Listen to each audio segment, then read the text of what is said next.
सुप्रभात। आप सभी के अनुरोध पर क्षितिज के पाठों को लेकर प्रस्तुत हैं।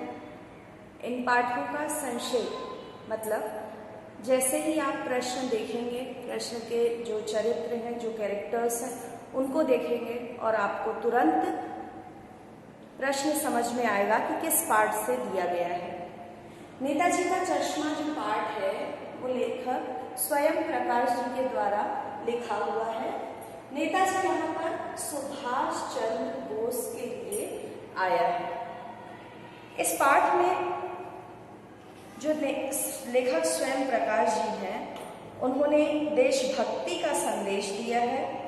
वो कहते हैं कि देशभक्ति केवल किसी विशेष भूमि या किसी वस्तु से प्रेम करना नहीं, बल्कि देश के प्रत्येक नागरिक, प्रकृति, जीव जंतु, पशु पक्षियों, पर्वत, पहाड़, झरने आदि सभी से प्रेम करना और उनकी रक्षा करना ही देशभक्ति है। इस पाठ में लेखक ने चश्मे बेचने वाले कैप्टन के माध्यम से एक ऐसे साधारण व्यक्ति के कार्य का वर्णन किया है जो अभावग्रस्त जिंदगी जीते हुए भी देशभक्ति की भावना रखता है। लेकिन विडंबना ये है, दुख इस बात का है कि हमारी कौम ऐसे व्यक्तियों को सम्मान देने की बजाय उन पर हंसती है। कैप्टन के चरित्र द्वारा लेखक ने उन असंख्य देशभक्तों का स्मरण किया है जिन्होंने देश के लिए कार्य किया और देशभक्तों को सम्मान दिलाने के लिए जो हमेशा तत्पर रहते हैं। यहाँ इस पाठ में एक हालदार साहब हैं। वो एक कस्बे से गुजरते हैं, चौराहे पर रुककर पान खाते हैं। उस कस्बे में एक बाजार है, बालक बालिकाओं के लिए विद्यालय है, सीमेंट का कारखाना है, सिनेमा घर है, नगर पालिका है। तो जब हालदार साहब इस कस्बे से गुजरते तो उन्होंने देखा कि चौराहे पर नेताजी की संगमरमर की मूर्ति लगा दी गई है और ये जो मूर्ति है वो संगमरमर की है, हाल नेताजी की यानी सुभाष चंद्र बोस की है। बस्ट है ये एक प्रश्न पूछा जाता है परीक्षा में। बस्ट किसे कहते हैं? तो टोपी की नोक से कोट के दो बटन तक जो मूर्ति होती है इतनी, उसे बस्ट कहते हैं। आप इसके लिए एक क्लू दे रही हूँ, पासपोर्ट साइज जो फोटो होती है उसे बस्ट कहते हैं। तो ये बिल्कुल नहीं लिखेंगे पासपोर्ट साइज फोटो। आपको याद रखना है कि टोपी की, सिर पे टोपी पहनते हैं ना, तो टोपी की नोक से कोट के दो बटन तक की जो मूर्ति होती है उसे बस्ट कहते हैं। Very important. कैप्टन फेरी वाला जो है वो फेरी लगा के चश्मे बेचता है, तो और एक वो अपाहिज व्यक्ति है। अब जब उसने मूर्ति को देखा तो मूर्ति पर शायद मूर्तिकार जल्दबाजी के कारण चश्मा लगाना भूल गया या बनाते समय बारीकी के कारण चश्मा नहीं बन पाया।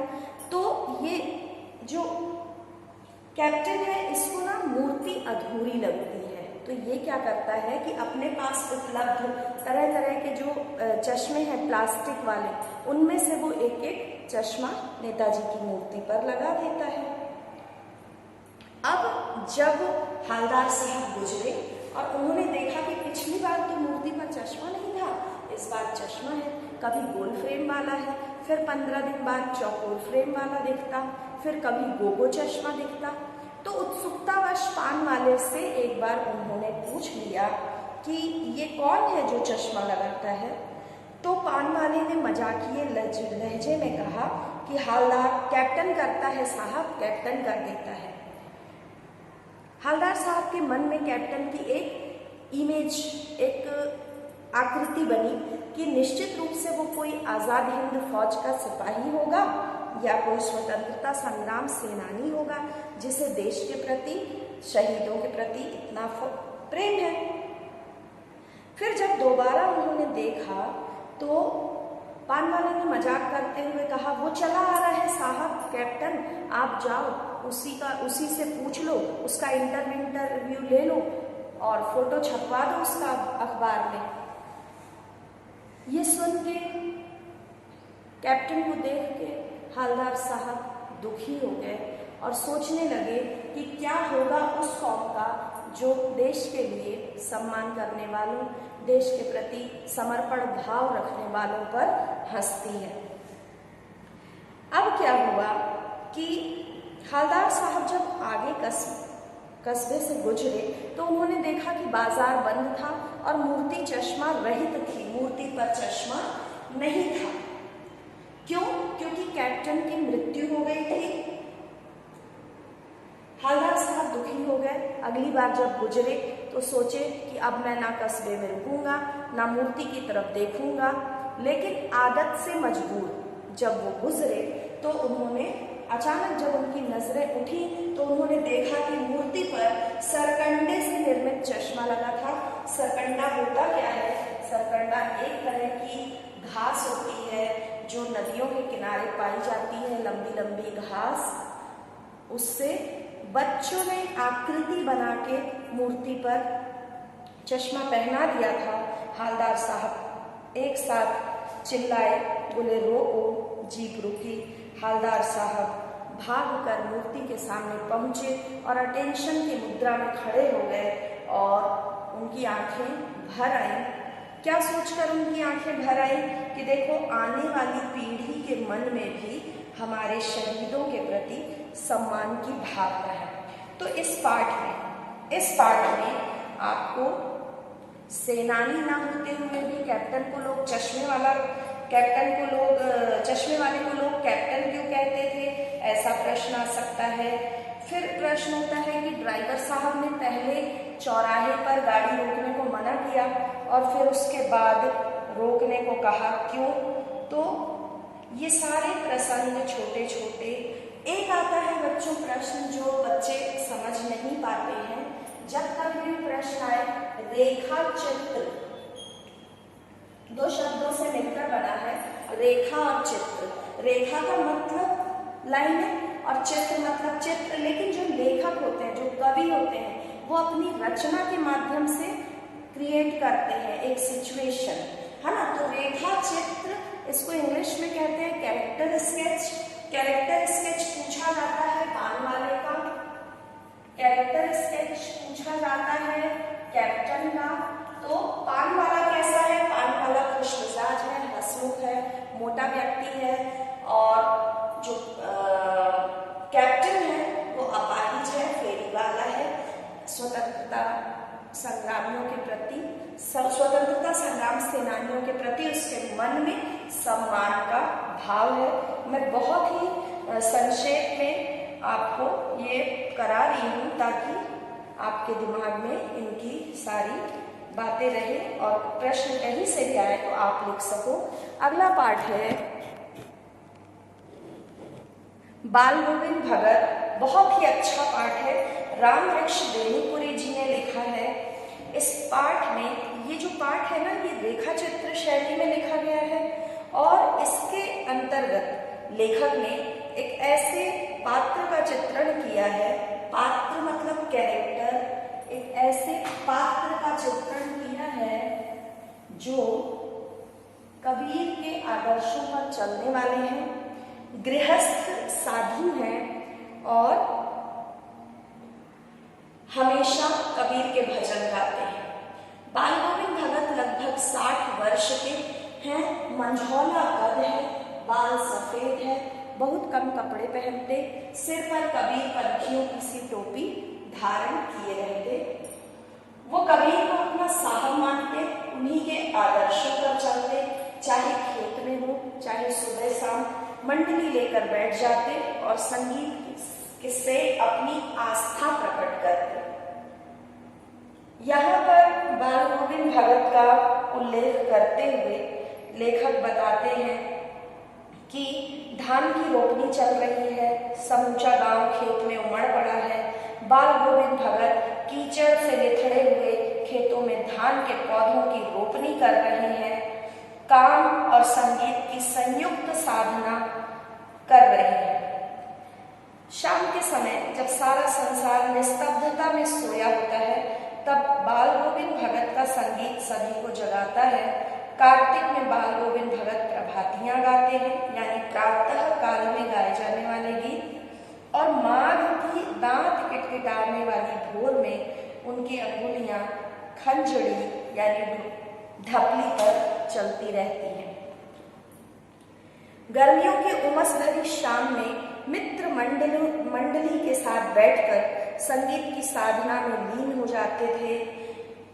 वे इसमें इतने मग्न हो जाते थे कि तन मन पर हावी हो जाता और सारे ग्रामवासी उनके साथ साथ नाचने गाने लगते थे।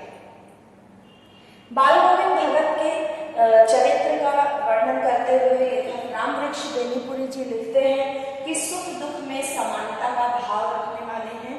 प्रसंग आता है कि जब उनके पुत्र की मृत्यु हुई तो लोगों ने जाकर देखा कि उन्होंने अपने बेटे को चटाई पर लेटाकर एक सफेद कपड़े से ढांक दिया है।